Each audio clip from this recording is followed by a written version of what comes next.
जय हिंद दोस्तों, स्वागत है आप सभी का हिंदुस्तानी क्लासेज यूट्यूब चैनल में। दोस्तों आज की इस वीडियो पे हम बात करने वाले हैं कि भाई कौन कौन से आपके सिलेबस में यानी साइंस में टुच्चे से टॉपिक हटाए गए हैं। क्योंकि ये टॉपिक ऐसे हटाए गए हैं जैसे कि कोई ऐसा बेटा था जिसके पिताजी बोर्ड में थे और उसको कुछ नहीं आता था और बोल दिया कि पिताजी मुझको ये नहीं आता। हाँ तो सोनू बेटा तुमको क्या नहीं आता? तो ये नहीं आता पिताजी, बस हटा दीजिए। तो ऐसे हटाए गए हैं ये टॉपिक। मैं आपको पूरा समझाने वाला हूं। इसको आप पिछली सी बात है कि आप देख चुके होंगे, लेकिन एक बार इसको ज़रूर देखिए ताकि आप कोई भी गलती ना कर सके, क्योंकि आप बहुत बड़ी गलती करने जा रहे हो अगर आप इनको नहीं पढ़ते। मैं आपको बताता हूं कैसे, अभी देखिए, ठीक है। तो चलिए देखते हैं। यहाँ पर आप जानते होंगे कि सबसे पहला आपका चैप्टर क्या होता है, रासायनिक अभिक्रिया एवं समीकरण। आप जानते होंगे केमिकल रिएक्शंस एंड इक्वेशन। दूसरा आपका चैप्टर जो होता है वो होता है अम्ल क्षारक एवं लवण। आप जानते होंगे एसिड बेसेज एंड साल्ट्स, ठीक है। और तीसरा आपका होता है धातु एवं अधातु, जो कि होता है आपका मेटल्स एंड नॉट मेटल्स। आप जानते होंगे। चौथा आपका क्या होता है, कार्बन एवं उसके यौगिक। आप जानते होंगे वो चैप्टर होता है। और यहाँ पर पांचवा चैप्टर होता है आपका जो आवर्त सारणी से रिलेटेड है, ठीक है, मतलब कि तत्वों का आवर्त वर्गीकरण, ये होता है। और छठवां चैप्टर जो होता है आपका जीव विज्ञान आ जाती है, यानी आपका हो जाता है जैव प्रक्रम। सातवां हो जाता है नियंत्रण एवं समन्वय। आठवां हो जाता है आपका जीव जनन कैसे करते हैं, ठीक है। तो ये हो जाते हैं आपके चैप्टर। उसके बाद आपका नौवां हो जाता है आनुवांशिकता एवं जैव विकास, ठीक है। ये हो जाता है 10वां। आप जानते होंगे जो भी आपका प्रकाश का परावर्तन एवं अपवर्तन, क्योंकि यहाँ से आपकी फिजिक्स शुरू हो जाती है, आप जानते होंगे, ठीक है। उसके बाद आपका चैप्टर हो जाता है विद्युत, इलेक्ट्रिसिटी। आप जानते होंगे बहुत ही अच्छा चैप्टर है, इसमें तो आपको पढ़ना ही पड़ेगा और मैं इसको आपको पढ़ाने भी वाला हूँ। बहुत ही आसान तरीका है इसका पढ़ने का, ठीक है, मैं आपको बता दूंगा। उसके बाद आपका विद्युत धारा के चुंबकीय प्रभाव आ जाता है। फिर उसके बाद आपका आ जाता है क्या कि भाई विद्युत धारा के चुंबकीय प्रभाव के बाद सीधा 14वां चैप्टर आपका ऊर्जा के स्रोत और 15वां आपका हमारा पर्यावरण और 16वां आपका हो जाता है प्राकृतिक संसाधन का प्रबंधन। इनको याद नहीं थे तो लिखना पड़ा, ठीक है। वहाँ पर लिखा है, कमेंट मत करने लग जाना सर नकल कर रहे हो। तो भाई बिल्कुल भाई, कुछ भी बताने के लिए कुछ लिखना पड़ता है, ठीक है। कुछ पाने के लिए कुछ खोना नहीं पड़ता, बल्कि मेहनत करनी पड़ती है। चलिए देखते हैं यहाँ पर। ये देखो यहाँ पर हैं आपके सिलेबस जो रिड्यूस किया गया है, ठीक है। इसमें देखिए क्या हटाया गया है, मैं आपको बता दूं। धातु एवं अधातु से आपका हटाया गया है। क्या हटाया गया है? धातु तथा अधातुओं के गुणधर्म, आयनिक यौगिकों का निर्माण तथा गुणधर्म। यार कौन हटाया है इसको, ये बताओ। अगर तुम धातु एवं अधातु के गुणधर्म नहीं पढ़ोगे तो तुम धातुओं को कैसे पढ़ लोगे? और उनके गुणधर्म तो तुमको पढ़ने ही पड़ेंगे। मतलब इस तरह, और ये कभी एग्जाम में क्वेश्चन भी नहीं आते हैं। तो मतलब इस तरीके से हटाया गया है कि तुम चाहे पढ़ो या ना पढ़ो कोई मतलब नहीं, बस नाम कर दिया गया है कि आपका 30% सिलेबस रिड्यूस कर दिया गया है, लेकिन एक्चुअली में किया नहीं गया। अगर तुमको हटाना ही था तो एक चैप्टर पूरा साफ कर देते। बीच बीच क्या जरूरत थी हटाने के लिए? बच्चों को इतना दिक्कत होता है कि भाई ये हटाया गया है या नहीं, बार बार उसी को खोलें कि पढ़ें वो, ठीक है। तो बीच से जो हटाया गया, मुझे लगता है ये बहुत गलती की गई है। और ये देखिए आयनिक यौगिकों का निर्माण तथा गुणधर्म। अगर आयनिक यौगिक नहीं पढ़ोगे तो आपको 11th में जानते हो बहुत प्रॉब्लम होने वाली है, ठीक है। तो आयनिक यौगिक तुमको पढ़ना ही पड़ेगा। उसके बाद गुणधर्म इनके मान लीजिए नहीं पढ़ोगे तो चल जाएगा, लेकिन भाई पढ़ना ही पड़ेगा। और पूछे भी नहीं जाते एग्जाम में, सबसे बड़ी बात कि आयनिक यौगिक क्या होते हैं, कभी ज़्यादा नहीं पूछे गए। पूछे तो भाई अब बुक में है तो जाएंगे फिर। अब देखिए पांचवा आपका क्या हटाया गया है। पांचवा है आपका तत्वों के आवर्ती वर्गीकरण के प्रारंभिक प्रयास। आपका जो तत्वों के आवर्ती पांचवा चैप्टर है, आप जानते होंगे। पांचवा चैप्टर, ये पांचवा चैप्टर आप जानते हो ना, जो धातु सॉरी आपका वर्गीकरण से रिलेटेड है, तत्वों का आवर्ती वर्गीकरण, उसका है आपका तत्वों के आवर्ती वर्गीकरण के प्रारंभिक प्रयास। इसमें मैंने नहीं लिखा है आपके इसमें प्रारंभिक प्रयास में क्या आ जाएंगे, डॉबे-राइनर के त्रिक आ जाएंगे, ठीक है। क्या आ जाएंगे? डॉबे-राइनर के त्रिक। और क्या आ सकता है भाई? न्यूलैंड का अष्टक, ठीक है। न्यूलैंड का अष्टक, लैंड का अष्टक। इसको याद करके हमें कोई मतलब भी नहीं मिलता था, तो ठीक है इसको हटा दिया, क्योंकि ये भाई रटने वाली चीज़ें हैं और कोई ज़रूरत भी नहीं है, ठीक है, आज के ज़माने में। क्योंकि आज हमको आधुनिक आवर्त सारणी पढ़नी होती है, सबसे अच्छी बात है। तो मुझे नहीं लगता यार इनको पढ़ा के हमको क्या करते हैं ये लोग, रटवाते हैं, क्या करते हैं। इंडियन एजुकेशन सिस्टम में यही तो आपकी गड़बड़ी हो जाती है। आगे देखो, आगे आपका आ जाता है नियंत्रण एवं समन्वय से हटाया गया पौधों में दिशिक गति, पादप हार्मोन का परिचय। उसके बाद जंतुओं में नियंत्रण एवं समन्वय, तंत्रिका तंत्र, ऐच्छिक पेशियां, प्रतिवर्ती क्रिया, जो कि इंपॉर्टेंट था, इसको हटा दिया गया है। और ये हर साल आता था एग्जाम में, तो आपका घाटा ही है इसमें से। रासायनिक समन्वय और जंतुओं में हार्मोन, ये आपका जो है बिल्कुल सरल भी था और मतलब हर साल एग्जाम में आता है। मतलब समझ लो ना कि आपके नंबर फिक्स थे। तो इसको हटा दिया गया, मतलब एग्जाम में अब नहीं आएगा। कहाँ से दे दे पता नहीं, तो आपका घाटा हुआ है ये आप जान लो, ठीक है।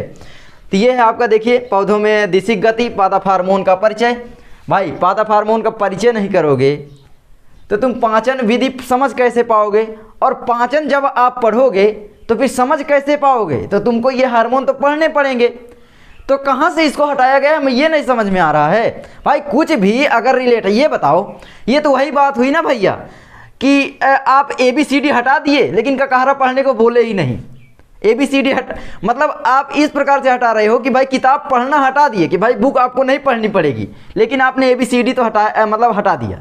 तो ABCD नहीं पढ़ेंगे तो बुक तो पढ़नी पड़ेगी। तो इस तरीके से हटाया गया है, मतलब यार बहुत ही अजीब टाइप से हटाया गया है, देख सकते हो। मतलब यार कोई भी चीज़ है उसका बेसिक तैयार होगा तभी तो हम कुछ अच्छा कर पाएंगे ना। तो बेसिक ही यहाँ पर हटा दिया गया है। मतलब यही बात है कि आपको अंग्रेजी पढ़ने के लिए बोल दिया गया लेकिन पहले ही बता दिया गया कि ABCD आपकी हटा दी गई है, मतलब उसको नहीं पढ़नी। तो अगर उसको नहीं पढ़ोगे तो आगे बढ़ कैसे पाओगे। तो इस तरीके से यहाँ पर ये आपका सिलेबस हटाया गया है। आगे देखो, तंत्रिका तंत्र, ऐच्छिक पेशियाँ। ऐच्छिक पेशियाँ जो हमारी इच्छाओं से चलती हैं, एकदम सरल टॉपिक, लुच्चा सा टॉपिक हटा दिया, और जो कठिन कठिन टॉपिक उनको रहने दिया, और जो कि कभी काम नहीं आते। आगे देखो, प्रतिवर्ती क्रिया, रासायनिक समन्वय, जंतु में हार्मोन, ये आपका हटाया गया। उसके बाद आपका आ जाता है प्रकाश का परावर्तन एवं अपवर्तन, फिजिक्स आप किया जाती है। तो यहाँ पर 30% तो मुझे नहीं लगता रिड्यूस किया गया है, मुझे लगता है आपका बोझ और बढ़ा दिया गया है। जो इंपॉर्टेंट टॉपिक थे, कुछ जो सरल थे उनको हटा दिया गया, जो कठिन थे उनको रहने दिया गया, ठीक है। तो भाई जो सरल थे उनको हटा दिया, ये जो कि एग्जाम में पूछे जाते थे और हमारे नंबर फिक्स हो जाते थे। लेकिन यहाँ पर देख सकते हो आप किस तरीके से आपके साथ नाइंसाफ़ी की गई। आगे देखो, आवर्धन, लेंस की क्षमता, प्रकाश का प्रकीर्णन, दैनिक जीवन उपयोग, ठीक है, इसको हटा दिया। लेकिन यहाँ पर लेंस की क्षमता अगर तुम नहीं जानोगे कि डायोप्टर में होती है तो उसके न्यूमेरिकल जो है उनको सॉल्व कैसे कर पाओगे। यहाँ पर बताया तो गया नहीं कि आपको न्यूमेरिकल करना है कि नहीं करना है। अगर न्यूमेरिकल आप करते हो और मत लिखना भाई, कहीं अगर हटाया गया है तो वो शब्द कहीं पर ना है कि लेंस की क्षमता का मात्रक डायोप्टर है, कहीं ना आए तो मैं मानता हूँ कि आपका सिलेबस हटाया गया है। लेकिन यहाँ पर वो एक बात है कि आप न्यूमेरिकल करोगे तो वहाँ पर लिखना भी पड़ेगा कि लेंस की क्षमता क्या है, तो भाई डायोप्टर है, आपको लिखना पड़ेगा। लेकिन यहाँ पर बोला गया हटा दिया गया है, तो वहाँ पर आप मात्रक नहीं लिखोगे तो आपका गलत हो जाएगा। तो इस तरीके से यहाँ पर आपका ये सिलेबस हटाया गया है। आवर्धन, आप जानते हो आवर्धन नहीं पढ़ोगे तो भाई आप सवाल ही नहीं कर पाओगे न्यूमेरिकल, और न्यूमेरिकल तो भाई पूछेगा ही। बताया तो गया नहीं कि आवर्धन से रिलेटेड न्यूमेरिकल भी नहीं करने हैं, पता नहीं, आधा तो कन्फ्यूज़न में डाल दिया स्टूडेंट को कि क्या पढ़ें और क्या ना पढ़ें। आगे बढ़ते हैं, प्रकाश का प्रकीर्णन, दैनिक जीवन में उपयोग, इसको मत पढ़ना आप, ठीक है। विद्युत, विद्युत में आपका दैनिक जीवन में उपयोग, ये भी टुच्चा सा टॉपिक हटाया गया है। क्या यार हटाएगा, ये बताओ तुम, दैनिक जीवन में उपयोग क्या है हमारे विद्युत का, ये तो हमें आता ही रहता है। लिखने की एक दो पेज कहें तो हम लिख देंगे कि भाई फ्रिज चलता है, कूलर चलता है, गाड़ी चलती है, मोटर चलती है, हम खुद चलते हैं आजकल इलेक्ट्रिसिटी से। ये हमारा माइक भी इलेक्ट्रिसिटी से चल रहा है और हमारा मोबाइल भी इलेक्ट्रिसिटी से चल रहा है। तो इस तरीके से आपके सिलेबस हटाए गए हैं। अब आगे बढ़ते हैं, 13वां आपका है विद्युत धारा का चुंबकीय प्रभाव। भाई लिखने पर मत जाना क्योंकि टेढ़ा मेढ़ा लिखा गया है जल्दी जल्दी, और दूसरी बात मुझे अभी इतनी प्रैक्टिस नहीं है इसमें लिखने की। आप जानते हो मैं कॉपी में अभी तक आपको बताता था ज़्यादातर, क्योंकि प्रैक्टिस हो जाएगी और फिर आप लोग सही हो जाएंगे भाई, ठीक है, तो इग्नोर करना। आगे देखते हैं, दिष्ट धारा की तुलना में प्रत्यवर्ती धारा से लाभ, क्या हटाया गया यार, समझ में नहीं आ रहा। दिष्ट धारा जो हमारी है डायरेक्ट करंट, प्रत्यवर्ती धारा जो हमारी एसी जानते हो, जो करंट आता है जाता है, आता है जाता है, आप पढ़ेंगे मैं बताऊंगा आपको, ठीक है। तो आपका वो डायरेक्ट करंट नहीं होता है, तो प्रत्यावर्ती धारा उसको बोला जाता है, ठीक है, यानी एसी करंट, एसी, ठीक है। ये आपका हो जाता है घरेलू विद्युत परिपथ। क्या हटाएगा आप खुद जान समझ सकते हो कि दिष्ट धारा की तुलना में प्रतिवर्ती धारा, ये कभी एग्जाम में पता नहीं आता नहीं था।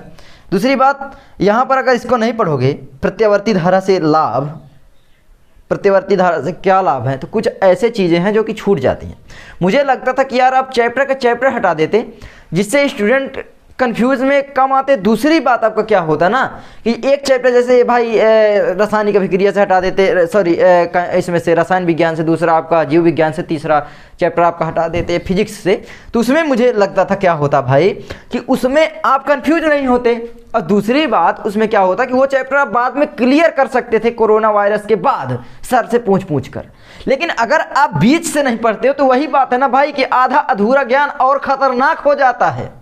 तो यही आपका हो जाता है। तो पढ़ना तो पड़ेगा, आप क्या करोगे?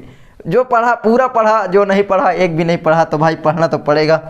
अब देखो यहाँ पर ये घरेलू विद्युत परिपथ आप बना ही लोगे, बस वहाँ से हमारे मीटर से करंट आया, उसके बाद फैन चला, फैन के बाद और जगह हमारी सप्लाई गई, ऑटोमेटिक यार सब सीख जाते हैं, सब करते रहते हैं घर में। समझना चाहिए था कि टुच्चे से टॉपिक तुम हटा रहे हो, कठिन वाले टॉपिक हटाते। ऊर्जा के स्रोत में आपने बायोगैस हटा दिया, जो कि 11th में 12th में काम आती है, यही पढ़ाई जाती है बहुत ज़्यादा।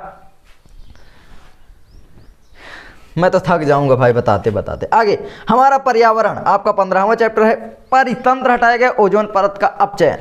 ये ओजोन परत का अपचयन हटाया गया है, और ओजोन परत का अपचयन आपके सोशल साइंस में आता है, आप देख लेना, क्योंकि सोशल साइंस में भी ये सब चीज़ें हैं, आप जानते होंगे। तो सोशल साइंस में अगर ये है तो इसको तो पढ़ना पड़ेगा। तो वही समझ के हटाए गए हैं कि बस तुमको नाम दे दिया जाए हटाने का, बाकी कुछ हटाया तो मुझे नहीं लगता गया है। अगर तुमको लगता है कि हटाया गया है तो मुझे कमेंट बॉक्स में ज़रूर बताना, या तुम्हारे साथ नाइंसाफ़ी की गई है ये भी बताना। तो भाई आप इन सबको मैं बोल दूं कि आप एक बार पढ़ जरूर लें। बीच से हटाया गया है, हो सकता है कि एग्जाम में कुछ ऐसे टॉपिक इनमें से आ जाएं, इनमें से नहीं आए, लेकिन आएंगे जो कि आपको नहीं आते रहेंगे अगर आप इनको नहीं पढ़ते। गला पता नहीं क्या हो रहा है, ठीक है। तो आपको भाई मैं बता दूं कि इनको पढ़ना पड़ेगा तुमको, ठीक है। इनको आपको पढ़ना पड़ेगा, कुछ चीज़ें हैं नहीं पढ़ना है, लेकिन एक बार बुक में पढ़ जरूर लेना इनको। भाई कोरोना भले आया है लेकिन आपके पास पर्याप्त टाइम था, और अभी भी है, ठीक है। अभी भी पूरी साइंस क्लियर कर सकते हो जीरो से। अभी मेहनत करने वालों की कभी हार नहीं होती, कोशिश और मेहनत दो चीज़ करनी चाहिए। तो आई होप आपको ये वीडियो अच्छी लगी होगी। अगर अच्छी लगी तो प्लीज़ वीडियो को आज बोल रहा हूँ लाइक करें, 100 लाइक पहुँचा दो। वैसे तो आप 1000 लाइक पहुँचा देते हो जब मैं 100 लाइक कहता हूँ, लेकिन फिर भी 100 लाइक करवा देना, ज़्यादा लालच की ओर नहीं जाना चाहिए। तो मिलते हैं नेक्स्ट वीडियो में, तब तक के लिए जय हिंद।